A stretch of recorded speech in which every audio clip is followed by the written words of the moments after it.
I've been making bomb disposal boots for about 25 years at least.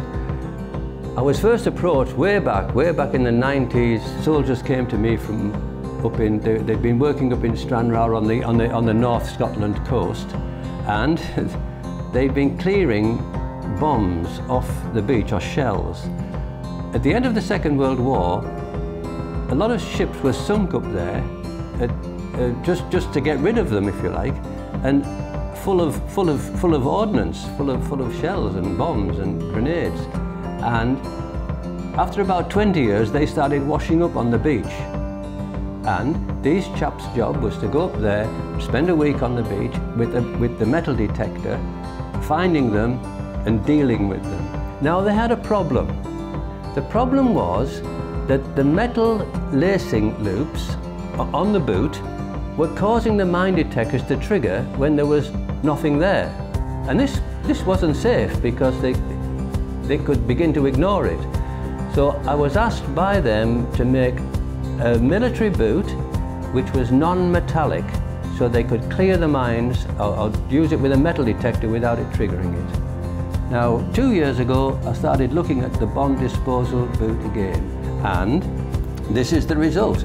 It's non-metallic, these are plastic, these eyelets, and the boot itself is a good-looking boot. It's got nice flex forward and back. In many respects, it's a comfortable boot, nice heel, everything on it, it holds together well. But what it's got in it is, underneath, it's got a non-metallic, penetration-resistant midsole, which won't deteriorate with wear. It's not metal, it's a fabric. It's layers of fabric.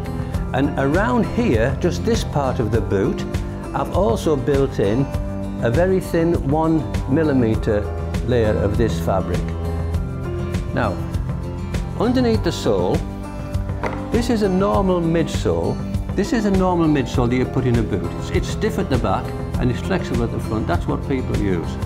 Now, if you look at it, see what happens? It goes right the way through, straight away, no problem. Right. Now, this is the special material I use for the penetration for underneath the foot in this boot. And it's what they use in stab-proof vests. So if I put it down there and I go here, you'll see it. See? You cannot stab through it. That's what's underneath this boot there, to protect the foot from things coming up. But more importantly, around this side of the boot, I've got the same material, but it's only 1mm thick. And so, this is the leather, this is the same leather as this, and obviously, when I stab it, you can stab it, it goes right through, you know, straight away. When I put in just 1mm of this material here, watch, see? It won't go into it. Now, I could put it even thicker round here and give more protection, but then you begin to lose the comfort and the mobility of the boot. All I've tried to do here is to make the boot a little bit more protective around here and a lot more protective underneath. Anyway, that's the new EOD boot, and I think it's a move on from the old one that I did.